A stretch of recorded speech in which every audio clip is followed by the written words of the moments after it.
Onangni oyog'ini tagida jannat desa, internetga ba'zi birlar reklama qilib qo'yib qo'yapti. Onasi turibdi, yigit kelyapti-da, shartta onasining oyog'ini tagiga turib, tiz cho'kib onasining oyog'ini o'pyapti. Bu riyokorlikning kimga keragi bor? Nima qilasa bunaqa riyokorlikni tarqatib?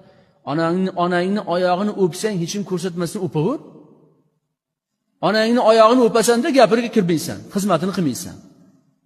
Shuni endi telefonga olib, internetga olib, internetga tarqatib, shu hurmatmi onaga nisbatan? Bor onasining qo'lini o'pyapti, onasining oyog'ini o'pyapti-da, internetga tarqatib yuboryapti. Riyokorlik.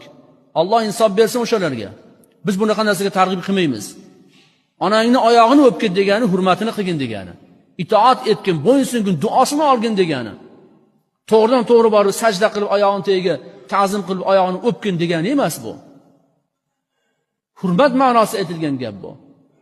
Shu darajada ham bachkana bo'ladimi?